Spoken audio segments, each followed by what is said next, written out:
Voyons donc, c'est quoi ça encore? Bachet. Bon. On va aller dans les choses qui sont aussi pires que les gens qui écoutent pas passer le générique. Ah.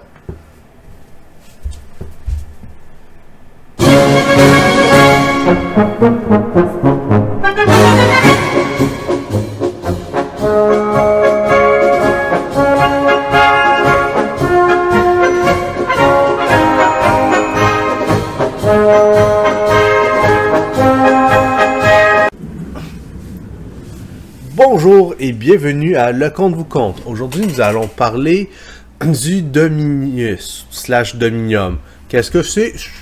C'est une théorie d'interprétation de l'univers médiéval que je considère personnellement foireuse et qui vient d'un petit groupe qui a été commencé avec Jérôme Bachet. Donc, Dominus, on va voir qu'est-ce qu'on pense. Stagiaire.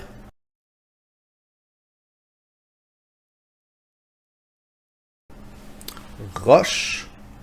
Pour ma part, j'ai l'impression que ça doit être de la mésinterprétation volontaire de texte.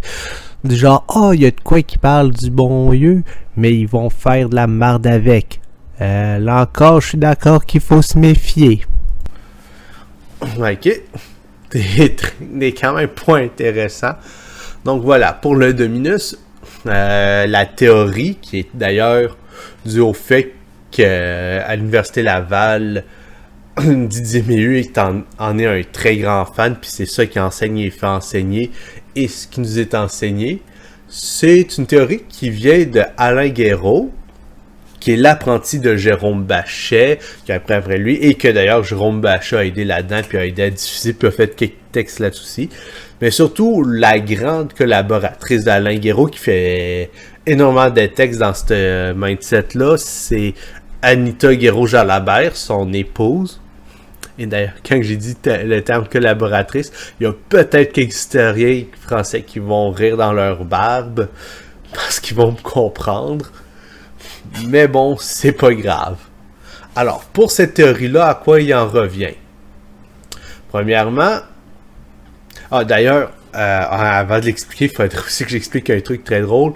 J'avais parlé justement avec Didier justement des critiques là-dessus. On avait mentionné quelques-unes et sensiblement à ma contre-théorie, selon ce qu'il dit, la réponse de l'équipe Guéraud, c'est que c'est du Dominus pareil, un peu comme le cas de mais ce qui ressemble beaucoup à du mais le communisme c'est bon pareil, ça n'a juste pas vraiment été essayé.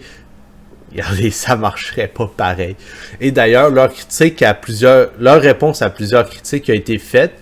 Alors, on s'est pas fait dire c'était quoi les critiques en question, juste que la réponse était de mais vous avez rien d'autre à proposer. Ce qui d'ailleurs, vous rappelle aussi pour les gens qui ont été endoctrinés au communisme dans des choses de politique, mais le capitalisme c'est pas bon, donc par conséquent, le communisme c'est la solution. Je sais, c'est pas les meilleurs exemples, mais c'est à ça que ça me fait penser. Mais bon, pour la théorie elle-même, de quoi il en revient, alors, le Dominus veut que laisser faire toute vision haute, toute présente que vous avez vue, tout se résume à dominant, dominer. Donc, c'est un pilote. Puis c'est juste des rapports de domination. Tous les rapports au Moyen-Âge sociaux, c'est des rapports de domination. Et l'entièreté du monde, tout est binaire. Tout est une opposition de deux trucs systématiquement. Donc, c'est pas il y a le ciel, l'enfer, la terre. C'est le ciel versus enfer. Ciel versus terre. Monde civilisé versus monde. C'est tout truc versus autre truc. C'est limite d'avoir homme versus femme, ça serait limite, mais là encore. Puis là encore, il y a plus. En latin, il y a un genre neutre pour les trucs inanimés. Donc, tu sais. Puis il y a quelques autres langues qui ont un genre neutre. qui justement, c'est pour des trucs comme mur, table, gros autres que techniquement seraient neutres. En français, il nous reste le ça, puis quelques autres trucs qui sont nos derniers restants. En Allemagne, en allemand, il est encore présent. Il y a quelques restants par-ci par-là, mais c'est ça, c'est... Pour eux autres, non. C'est juste à coup de 2. Et d'ailleurs, texte random étudié dans un cours qui est un texte d'Anita Guerreau, dans un cours donné par Didier Méhu. Tout est fait par 2 et dans la bonne réponse sur l'étude du texte, tel que sur le fait que effectivement ce texte-là, tout était en opposition par 2. Texte étant une espèce de pseudo-biographie liturgique d'un pape / saint qui était apparemment lié à qui avait une origine assez je me souviens plus son nom, mais c'est ça, c'est l'étude du texte était assez douteuse tant qu'à moi. C'est sûr, c'est mon opinion, mais c'est aussi ce qui nous avait été montré à l'université de en 2, puis c'est tout. Donc, c'est ça. Comme vous voyez, c'est très limitatif. Maintenant, sur le pourquoi ça marche pas, eh ben, déjà, la chrétienté fonctionne beaucoup avec le chiffre 3, qui est le chiffre très important. Donc, la Sainte Trinité puis les autres choses de même. D'ailleurs, la chrétienté a plusieurs origines indo-européennes. Et vous savez qui d'autre qui est indo-européen? Les Romains, les Celtes, les Germains, quelques autres peuples par-ci par-là, les Slaves. Je devrais commencer à compter en binaire, donc je suis à 5. Donc voilà, les Slaves, les Grecs, il y a quelques autres peuples, je pense incluant les Arméniens et ainsi de suite.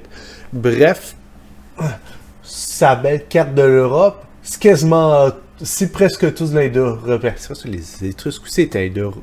Je ne sais plus si c'est indo-européen ou presque, mais bref. Puis en Ibérie, il y a du celte, il y a du latin, il y a quelques autres trucs. Bref, les latinos sont d'origine indo-européenne. Il y a quelques exceptions sémitiques comme les Égyptiens, les Hébreux, les Arabes. Mais c'est ça, c'est beaucoup d'exceptions. Les Phéniciens, c'était indo-européen.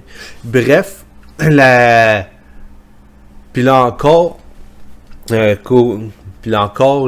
chez les Hébreux, le chiffre 3 revient quand même. Mais bref, la chrétienté est très bercée dans le chiffre 3. Et même dans les endroits encore païens, le chiffre 3 revient beaucoup. Donc, voir le monde à coup de 2, dans un monde où la mentalité qui est très bercée dans le christianisme, et où ce que le chiffre 3 revient beaucoup plus souvent, déjà là, ça marche pas. D'ailleurs, un des arguments, c'est que mais la vision ceux qui combattent, ceux qui travaillent, ceux qui prient, ça n'existait pas à l'époque. Mais en fait, ça, il y a certaines discutabilités par rapport au texte.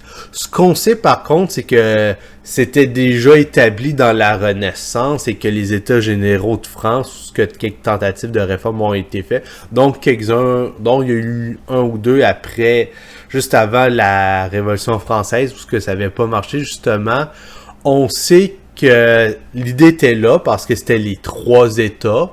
Bon, vous allez me dire, France, la Renaissance, c'est pas exactement l'Europe médiévale. Oui, je suis d'accord, mais il y a certaines origines et autres trucs qui font que ça fit pareil.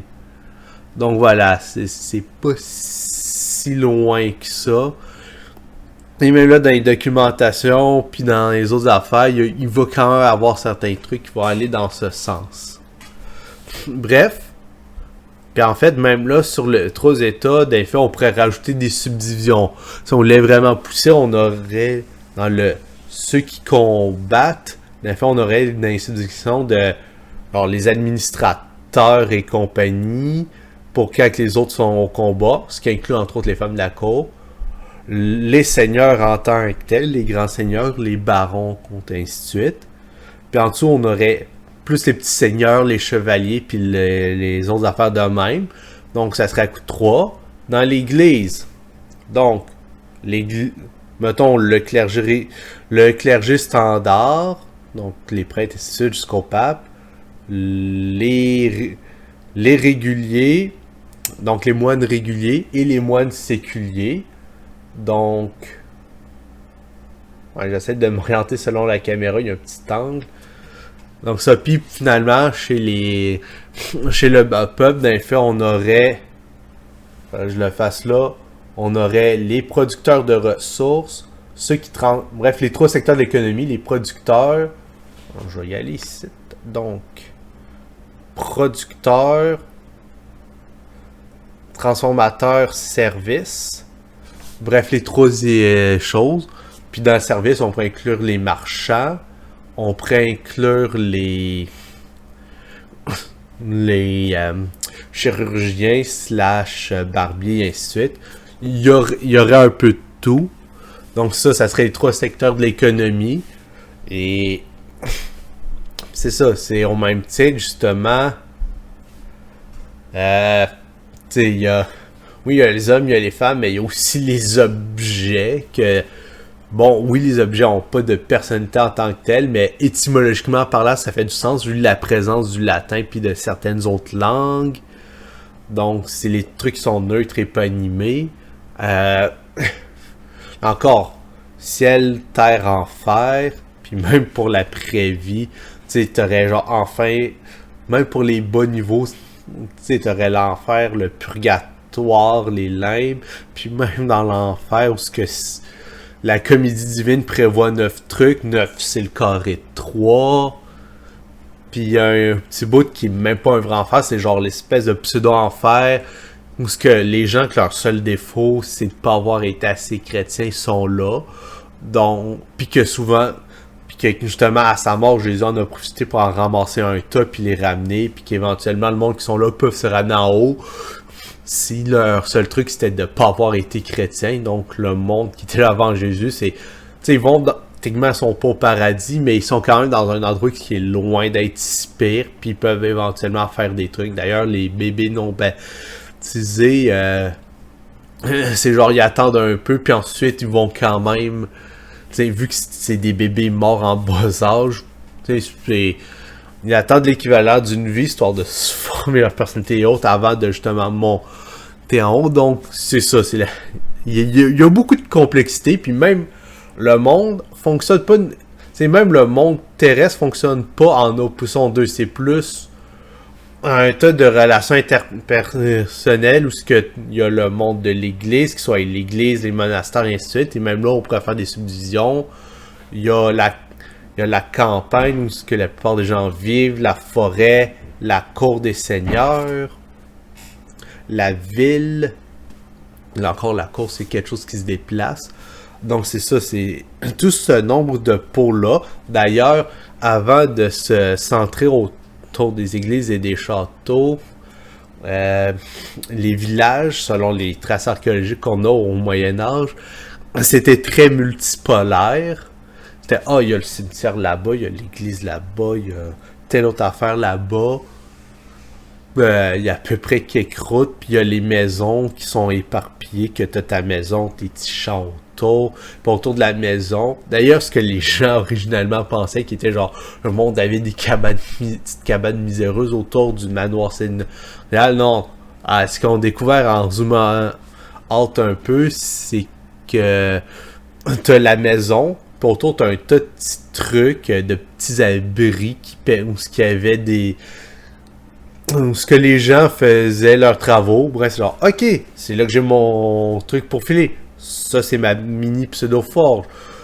Ça, c'est mon atelier de couture. Ça, c'est mon atelier de gossage de bois, et ainsi de suite. Bref, un tas de petits ateliers, vu que les gens faisaient un peu tout eux-mêmes. Mais puis parfois, ils allaient chercher d'autres affaires. Mais ça, puis en faisant ces trucs-là, puis en ayant parfois des petits feux répartis, ça réduisait les risques. Bref, beaucoup de... D'ailleurs, faut pas oublier qu'il y avait entre le tiers et la moitié de l'année de congé, puis avec ces jours-là, ils faisaient la fête, ils faisaient leurs propres travaux, donc juste travailler dans les champs. C'était pas si long que ça par année, donc il y a plusieurs variétés à voir par-ci par-là. C'est quand même des choses qui sont intéressantes. Mais bref, on vit dans un monde multipolaire où le chiffre qui revient le plus, c'est trop. D'ailleurs, la façon dont ils voyaient le monde, bon, là j'ai une belle carte qui n'est pas nécessairement la méthode la plus représentative, mais bref, imagine, il y a plusieurs belles cartes, s'il y en a une bonne, je vais vous la mettre, mais bref, le monde selon qui est vu, c'est au centre de Jérusalem, puis autour de l'Europe, l'Asie, l'Afrique, puis autour de ça, tu as un océan, puis le monde qui est un œuf couvert d'eau, ce que tu as ce bout-là qui dépose. Pour ça aussi que le terme Nouveau Monde qui s'applique pour les Amériques, parce que ils ont découvert carrément pour un nouveau monde, vu que l'Eurasie, l'Afrique, c'était le vieux monde, puis même c'était pas entièrement découvert, mais bref, vous voyez le concept. C'était vraiment quelque chose de multipolaire, où le chiffre 3 revenait, donc la vision extrêmement binaire ne fonctionne pas. Maintenant aussi pour les rapports de domination, comme quoi tout était des rapports de domination. Alors, sur des personnes de même niveau, c'était des choses d'égal à égal. Déjà là, ça prend le bord. Ensuite, il ne faut pas oublier que les gens voyaient des trucs interpersonnels d'entraide et de travail d'équipe. Il ne faut pas oublier qu'à base, l'unité, c'est la famille.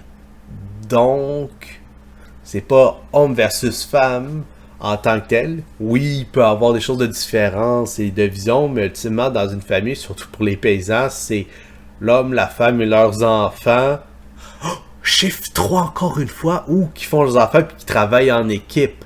Oui, il y a quelques répartitions des tâches selon les capacités physiques. Oui, il y a des perceptions différentes entre l'homme et la femme. Mais ça reste que c'est ça, c'est pas nécessairement des oppositions. C'est des choses d'équipe. D'ailleurs, je crois que c'était dans... Ça s'appelle Sacré Moyen... Ah ça, Sacré Moyen-Âge, ici, d'un ancien de l'Université Laval. Il y a un petit extrait qui vient de Saint Thomas d'Aquin. Qu'est-ce que cet extrait-là dit? C'est que il y a Saint Thomas d'Aquin qui fait « Ok, Aristote et les autres, ce qu'ils disent ces femmes, c'est de la merde. » Et il explique entre autres selon l'explication de la nature puis des écritures. Puis la partie de ces écritures, c'est vraiment l'homme puis la femme, ils viennent l'un de l'autre. Ève a été créée d'Adam, mais ensuite tout le monde est issu d'Ève. Puis il faut un homme et une femme pour faire l'enfant, pour l'élever. Donc ça dénote beaucoup plus aussi.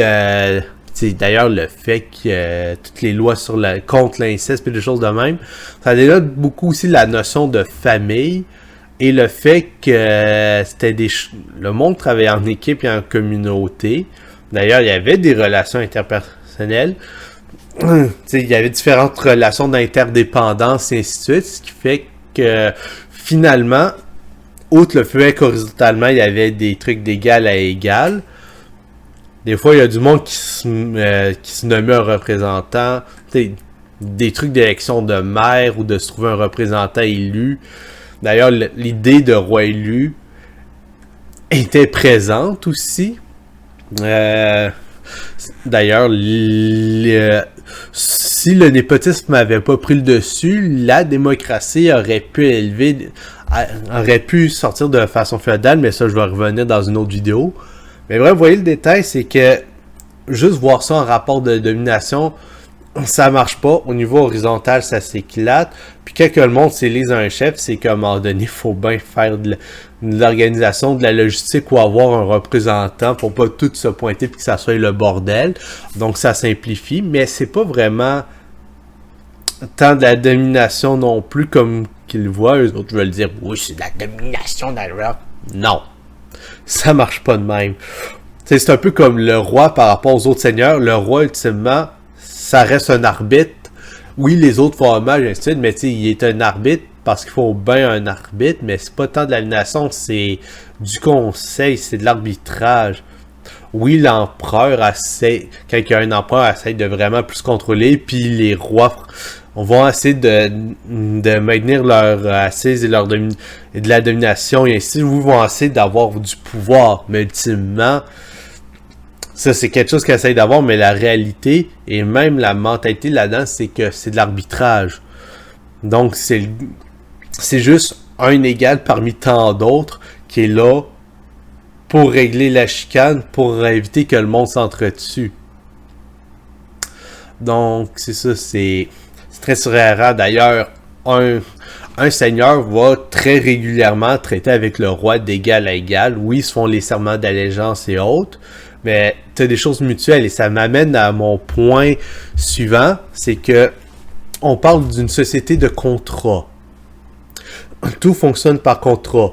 Dieu a fait l'ancienne alliance, qui était son contrat avec les Hébreux. Et là, il y a la nouvelle alliance, donc le Nouveau Testament, qui est son contrat avec la chrétienté en général. Les différents serments, que ce soit de paysan...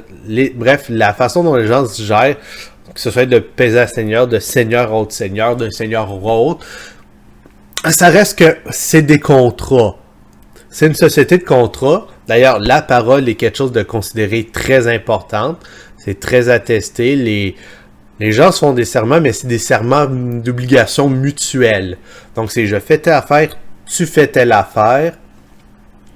Donc, ça, c'est une version qui est beaucoup plus précise et qui fit beaucoup plus. C'est une mentalité de contrat. Donc, je donne ma parole, ce qui est un contrat verbal. Mais tu sais, toi aussi, tu donnes ta parole. Toi aussi, tu fais tes affaires. D'ailleurs, quand quelqu'un se rend, le prisonnier se rend. Donc, c'est il donne sa parole qui se battra plus, qui va pas s'échapper jusqu'à temps qu'il soit il n'essaiera pas de s'échapper jusqu'à temps qu'il soit libéré, rançonné ou autre. Dans tel cas-là, les choses reprennent. Mais tant qu'il est prisonnier, il a donné sa parole qu'il foutra pas la marde. Et en même temps, celui qui le prend prisonnier donne sa parole qu'il va pas le maltraiter. Oui, il a certains droits, mais ça, c'est je vais pas te maltraiter, je vais pas te tuer. Ce qui fait que quand les gens tuaient des prisonniers, c'était vraiment mal vu. C'était considéré comme horrible. Il y a quelques cas que le monde était fait bémol pour truc logistique, mais il y a d'autres cas où c'était carrément considéré comme un crime de guerre. D'ailleurs, à Gincourt, non, pas Pâté, Crécy. Pâté, c'est lorsque Jeanne d'Arc les a pétés, il a défait les deux batailles, mais Crécy à Gincourt, justement, les chevaliers en armure, ils sont pas morts des flèches. Ils ont été capturés. Puis ensuite, les Anglais ont tué leurs prisonniers. Et ça, c'était vu comme un crime de guerre. Et il y a un bris de contrat et de l'étiquette, et ainsi de suite. Bref, je sais que j'ai fait une grosse tangente, mais le point étant que c'est une société de contrat, où ce que des obligations mutuelles, où ce que les gens font leurs échanges, et ainsi de suite, puis c'est de la parole. Puis d'ailleurs, un paysan pourrait aller voir le type qui a de l'autorité sur son seigneur pour se plaindre. Une révolte paysanne pouvait arriver et aurait été légitime si le seigneur, roi, peu importe, manquait à ses obligations. D'ailleurs, quand le pape faisait un interdit sur un royaume parce que le roi avait foutu la marde, ben veut pas, si le roi fout la marde et rompt ses obligations envers ses sujets, les révoltes populaires pouvaient arriver, puis il y en a qui arrivaient, et c'était légitime et légal. Pourquoi? Parce qu'il avait manqué ses obligations. Un seigneur peut se... Si quelqu'un a ce problème, peut-être son seigneur, il peut aller voir une autorité plus haute. Donc ça, c'est j'ai fait une allégeance au roi, mais le roi a brisé sa partie du contrat. Je vais aller voir le pape, ou si le pape est trop occupé, je vais me rébeller. Et c'est normal, c'est légal parce qu'il a brisé son contrat. Donc là, c'est pas tant de la domination quand le monde se traite d'égal à égal ou peuvent se rébeller légalement que c'est vu comme normal. L'autre a le droit quand même d'essayer de réprimer la rébellion ici. Mais tu sais, quand c'est comme il a brisé son contrat, il a brisé sa affaire, donc je suis plus tenu à mes obligations. Là encore, l'idée d'une domination à dominer, non. Oui, il peut avoir oui, il y a de la hiérarchie, mais c'est pas de la domination. Puis c'est ça, c'est... Bref, si je résume mes 24 minutes de patentage et de déblatération, le Dominus ne marche pas parce qu'il voit tout en domination et en vision binaire, alors qu'on parle d'un monde multipolaire avec beaucoup de nuances et où si un chiffre est proéminent, c'est le chiffre 3 qui est beaucoup plus présent, beaucoup plus dominant. Le chiffre 3', je pourrais aussi rajouter d'autres chiffres, mais bref, le chiffre 3', pas le chiffre 2, c'est pas tant des oppositions systématiques, mais que des relations complexes. Il y a de la multipolarité, puis surtout, il y a beaucoup de relations d'égal à égal, puis même quand c'est pas d'égal à égal, ça reste que c'est un monde de contrat et d'entente mutuelle. Ou ce que justement, si un brise son entente, l'autre peut faire ses affaires. Faire en réaction et aller se plaindre et prendre les mesures en tant que telles. Donc, la domination, comme qu'il voit, ne marche pas. Oui, il y a du monde qui est prêt à essayer de le faire, mais ça marche pas tant. Donc, c'est ça. C'est le dominus ne fonctionne simplement pas dans la réalité médiévale. Sur ce, je sais que c'était long et beaucoup de déblatération, mais je vous souhaite une bonne journée et au prochain épisode de Le Conte vous conte.